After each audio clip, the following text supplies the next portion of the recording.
Chegado às regiões de Cesareia de Filipe, Jesus perguntou aos discípulos: Quem os homens dizem ser o Filho do Homem? Eles responderam: Alguns dizem que é João Batista, outros Elias, outros Jeremias ou algum dos profetas. E Jesus lhes perguntou: Mas vós, quem dizeis que eu sou? Respondendo Simão Pedro disse: Tu és o Cristo, o Filho do Deus vivo. Por enquanto, só até aqui. Interessante Jesus, nesse ponto, questionando os discípulos para saber sobre o que pensam a respeito da sua identidade. Porque essa é a pergunta que Jesus faz. Quem eu sou? Ele pergunta para aqueles que estão andando com ele já há um tempo. Quem as pessoas dizem que é o Filho do Homem? E depois ele pergunta: quem vocês dizem que eu sou? É interessante porque tantas coisas já tinham acontecido, os discípulos já tinham visto tanta coisa, e você lê o relato dos evangelhos, em alguns momentos parece que Jesus faz algumas perguntas assim meio fora do... Não é, mas às vezes parece que é. Jesus perguntando determinadas coisas, é que nem Jesus perguntando para Pedro: Pedro, você me ama? Jesus, como assim? É lógico que eu te amo. Jesus fazendo algumas perguntas e confrontando o nosso coração, e a gente talvez, a nossa reação, ou no pensamento dos discípulos naquele momento, era tipo: Jesus está perguntando uma coisa dessas a essa altura do campeonato? Depois de tanta coisa? Depois de que a gente viveu tanta coisa? Mas essas perguntas são necessárias, não para que Jesus soubesse... eu vou chegar lá. Não para que Jesus soubesse quem ele era. Jesus não está com crise de identidade. Para nós, a gente sabe, e não é novidade, nós já fomos ensinados aqui, que ao longo da história, pessoas se confundiram com palavras e profecias, e outras maliciosamente pegaram as palavras e as profecias e as distorceram, usando ela como moeda de troca, ou como fonte de lucro, ou como ferramenta de manipulação. E nesse meio, nesse bolo, nessa bagunça, o nome de Jesus é blasfemado, é descreditado, porque os homens pervertem a mensagem e apresentam alguém que não é o Jesus da Bíblia. Quando Pedro fala e responde a pergunta de Jesus: Tu és o Cristo? A palavra que ele utiliza em grego é Christos. Essa palavra significa ungido. A gente está acostumado em chamar Jesus Cristo como se Cristo fosse o sobrenome de Jesus. Cristo não é sobrenome. Cristo é a função, digamos assim, é a atividade que ele exerce como missão. Jesus é o Cristo. Não é como se você pegasse, se naquela época tivesse RG, eu não sei qual era o documento que tinha naquela época, não é como se você fosse puxar lá o certidão de nascimento de Jesus, estava lá, Jesus Cristo de Nazaré. Não, ele era o Cristo. Essa era a função, era o propósito. Então Pedro, por revelação vinda de Deus, está confessando que Jesus é o Cristo. O que significa essa palavra Cristo? Cristo significa o ungido. É isso que significa a palavra Cristo, ungido de Deus. É o equivalente à palavra no hebraico que eles utilizavam antigamente no Velho Testamento, a Messias. Então, Cristo e Messias são a mesma coisa. Significa ungido de Deus. Pedro, por revelação vinda de Deus naquele momento, está confessando que Jesus é o ungido de Deus. O livro de Mateus, ele foi escrito no propósito de testemunhar que Jesus era o Messias. Aquele Messias do Antigo Testamento. A sua missão era trazer o reino de Deus aos homens. Jesus chega como um servo sofredor, pregando arrependimento, falando sobre bondade, sobre amor, e os judeus não aceitam e nem o entendem. Entre os seus discípulos ainda haviam os que, mesmo seguindo, não haviam entendido quem ele era. Mateus abre o livro já colocando a genealogia de Jesus, provando que ele, conforme Deus prometera, era da descendência de Davi.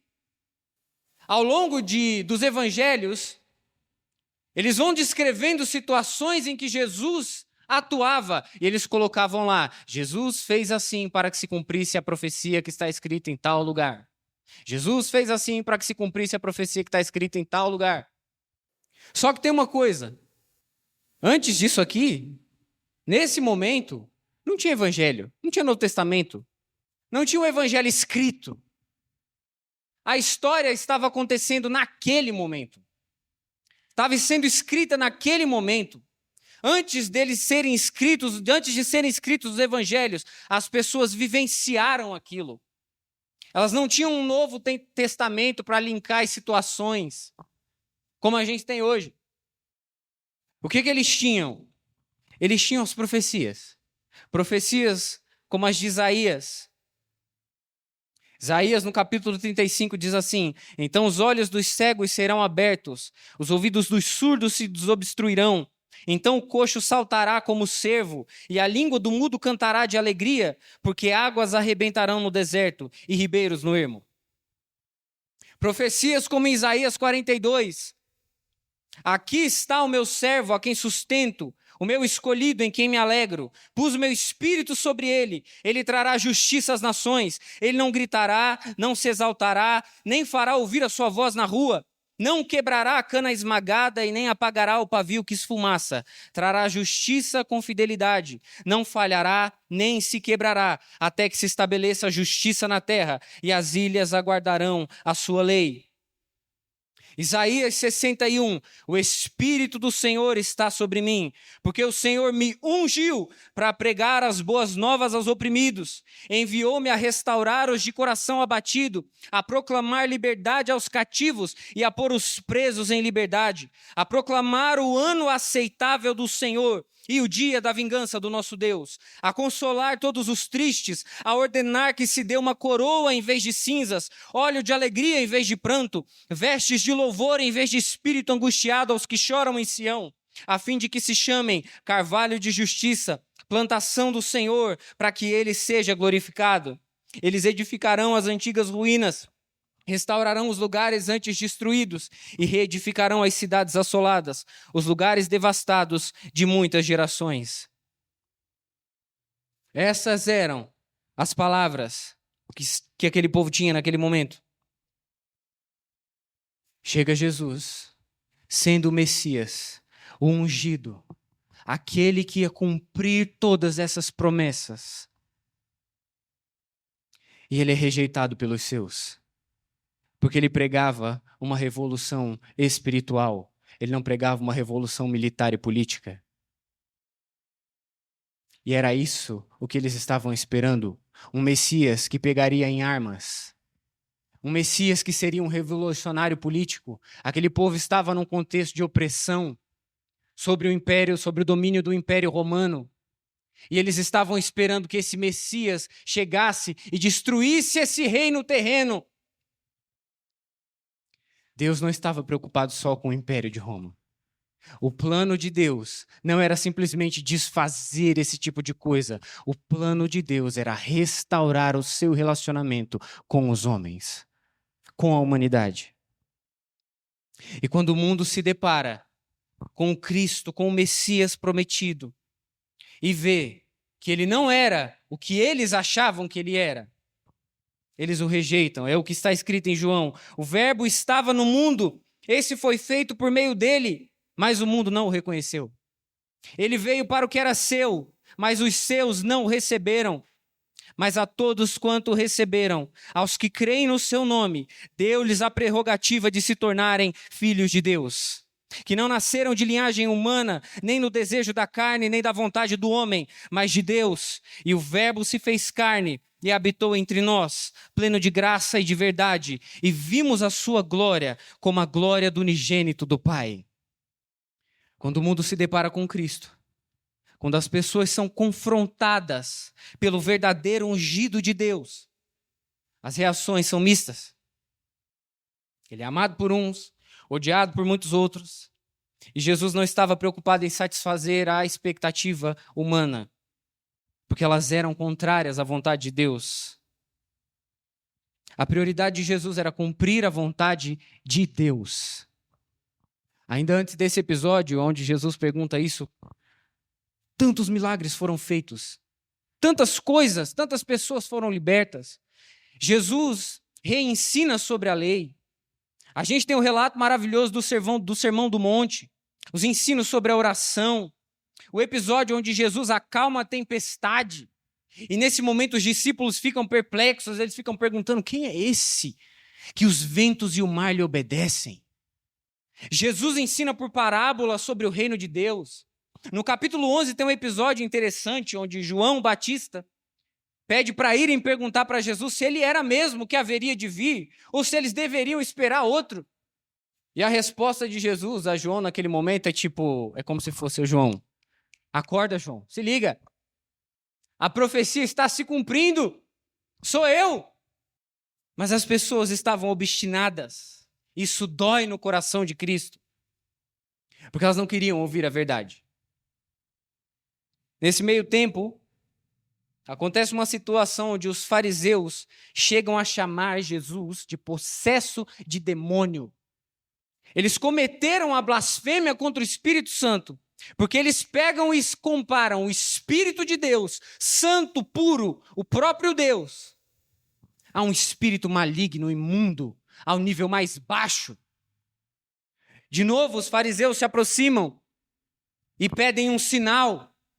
Jesus fica extremamente indignado. Eu não vou fazer sinal nenhum para vocês.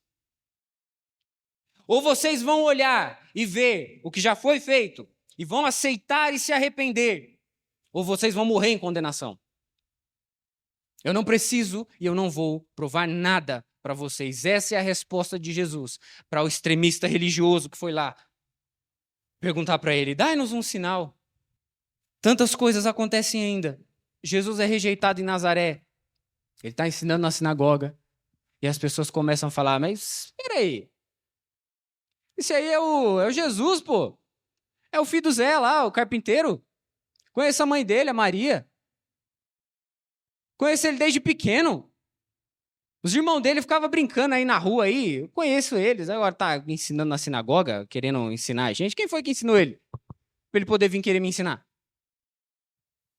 Depois de tantas coisas, Jesus olha para os seus e pergunta se eles entenderam quem ele é. Ele estava para cumprir a sua missão por completo. Estava chegando o estágio final, onde aconteceria a sua morte e ressurreição. E aqueles homens que o seguiam de perto precisavam entender quem era Jesus, que ele era o Cristo, para que pudessem suportar o escândalo que viria depois. Ele pergunta: qual que é a opinião das pessoas a meu respeito? Se a gente saísse hoje na rua por aí e perguntasse, ainda hoje, para as pessoas quem é Jesus, que respostas a gente receberia? Talvez a gente recebesse: Jesus é meu amigo. Jesus é, sei lá, é alguém inspirador. Ou você ouviria: que negócio de Jesus? Jesus não existe, Deus não existe. Não existe esse negócio, não. Você está aí perdendo o seu tempo. É procurar um emprego.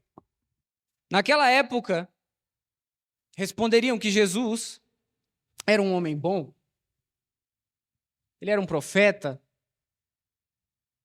Ele era um grande mestre. Ou talvez respondessem: é um falso, mentiroso, blasfemo. As respostas ou seriam insuficientes ou seriam erradas. E Jesus pergunta aos seus discípulos: e vocês? Quem vocês dizem que eu sou? Jesus não estava perguntando isso para ter o seu ego afagado, para ter uma reafirmação sobre si. Ele sabia quem ele era. Agora, os discípulos sabiam quem ele era? Ou eles estavam simplesmente sendo influenciados naquele momento por todo aquele contexto que caía sobre eles? Ainda hoje, existe ainda uma influência pairando na nossa cultura que tenta contra a identidade de quem Jesus é. E isso faz com que as pessoas sejam guiadas à destruição. Isso faz com que as pessoas sejam levadas por um caminho de morte. Porque as pessoas não sabem quem é Jesus. E muitas vezes aqueles que deveriam saber e responder, Jesus é o Cristo, também não sabem. A gente dá qualquer outra resposta, menos que Jesus é o Cristo, o ungido de Deus, que veio resolver a situação entre Deus e os homens. E para que ele pudesse fazer isso, ele teve que abrir mão da sua natureza divina, se humilhar por completo, para ter uma morte que só pessoas consideradas malditas sofriam. Mas que ao terceiro dia após a sua morte, ressuscitou, reina e voltará com poder e glória. Quando Pedro lança essa declaração, Jesus, tu és o Cristo, o Filho do Deus vivo. Primeira coisa, Jesus deixa bem claro que aquilo não veio dele. Jesus deixa claro para Pedro que aquilo foi uma revelação vinda de Deus. E aí acontece uma coisa muito legal, que Jesus pega e fala assim, agora que por intermédio do Pai você recebeu e entendeu que eu sou Cristo, eu vou te dizer quem você é. A continuidade diz, respondendo Simão Pedro disse, tu és o Cristo, o Filho do Deus vivo.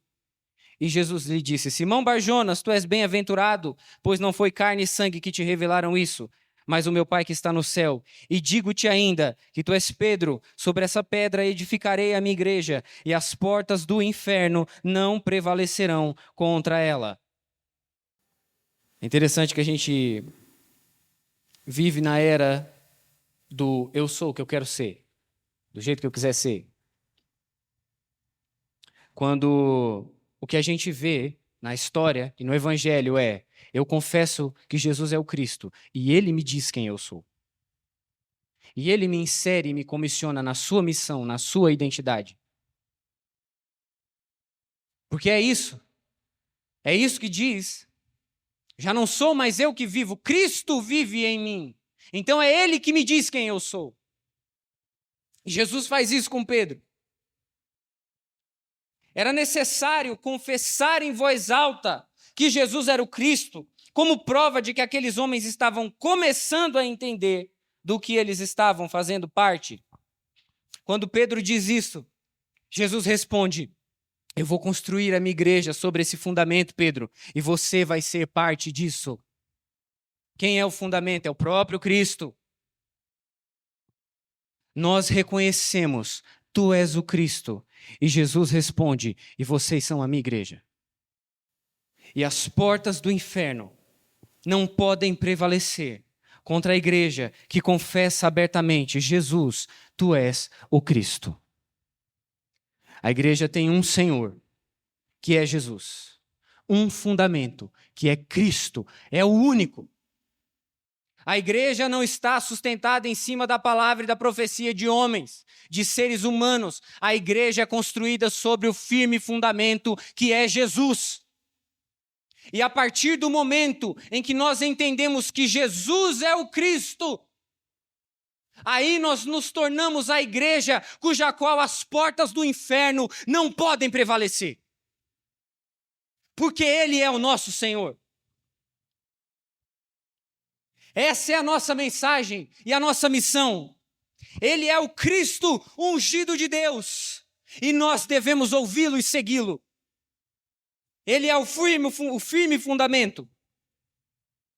E por todos os lados nós vemos igrejas se fragmentando, pessoas saindo de locais e fundando verdadeiras seitas, porque elas não entenderam que Jesus é o Cristo. E elas preferem ignorar o peso da cruz. Sabe uma coisa? Jesus começa a falar, depois desse episódio, escancaradamente, o seu serviço, a sua entrega e o que aconteceria com ele na cruz. As coisas estão relacionadas. Sabe por quê? As pessoas estavam esperando um super-herói. Um super-herói que iria revolucionar e destruir, e por meio da violência, ele ia restaurar a glória de Judá, dos judeus. Mas o Cristo, o ungido, foi comissionado para se entregar.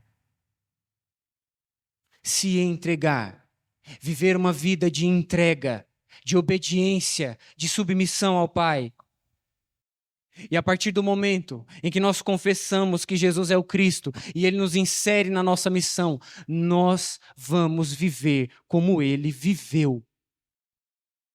Então não tem como você confessar que Jesus é o Cristo e provar que entendeu isso, se você não vive uma vida de obediência, de entrega e de cruz. As pessoas se fragmentam na igreja porque elas se deparam com o Cristo de Deus. Elas preferem ignorar o peso da cruz. É mais fácil a gente fundar uma vertente nova, uma denominação nova, do que a gente obedecer à Bíblia. Carregar a cruz, renunciar, obedecer, é obra crucial, fundamental da missão de Cristo. Mas é mais fácil pular essa parte e não falar das partes mais difíceis, mais complicadas. É por isso que está cheio de gente capenga na igreja. Se ao nos depararmos com quem é o Cristo, não aceitamos o caminho da cruz, não tem como ser igreja de verdade. A igreja de Cristo sabe exatamente quem Ele é. E por ela conhecer exatamente quem Ele é, conhecer exatamente essa vida sacrificial e de cruz, é por isso as portas do inferno não vão prevalecer contra ela. Nós muitas vezes temos sido inflamados por essa era. E é nisso que começam as facções, as guerras. Mas essa é a mensagem que tem que proclamar e sair dos nossos lábios. Jesus é o Cristo. Ao invés da gente ficar tentando converter as pessoas para a nossa vertente política. Ao invés da gente ficar tentando converter as pessoas meramente para a nossa vertente teológica. Ao invés da gente ficar tentando enfiar um monte de coisas religiosas em cima das pessoas, o que nós temos que fazer é: Jesus é o Cristo, o ungido, o Filho de Deus, vamos segui-lo. Essa é a nossa mensagem. Essa é a revelação que sustenta o povo, que sustenta a igreja. Jesus é o Cristo. O diabo é criativo, irmão. Ele sempre vai inventar alguma coisa. Ele está sempre pensando num jeito de descreditar a mensagem. Porque ele sabe que se as pessoas não conhecerem Jesus, elas não têm onde se firmar.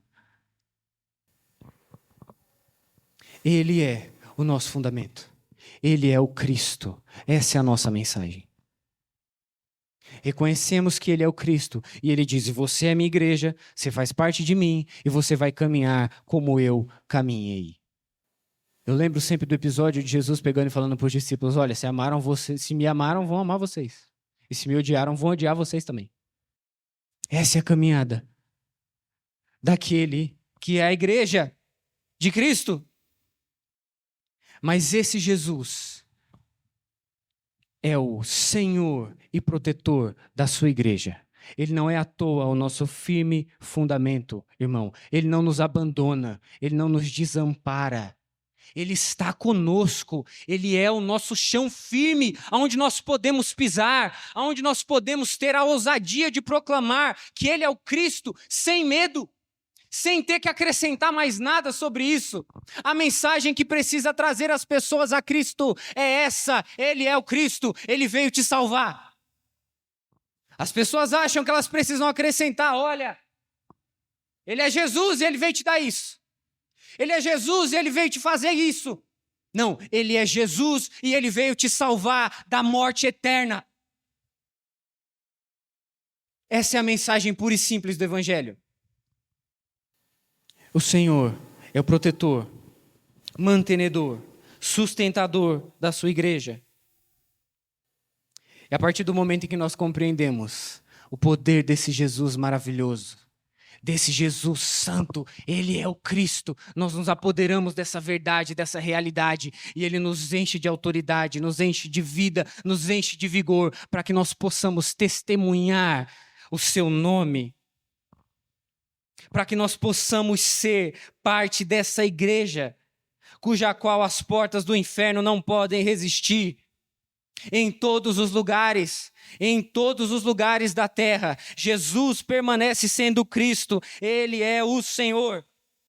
E as pessoas que foram alcançadas entenderam que Jesus é o Cristo, que Ele é maravilhoso, que Ele é poderoso, que Ele é justo, fazem coisas extraordinárias. fazem coisas incríveis. Eu quero ler um relato para vocês da Portas Abertas. Mojtaba Roesseni, espero que eu esteja lendo certo o nome, 30 anos. Era um dos líderes de um movimento de igrejas domésticas que crescia muito no Irã.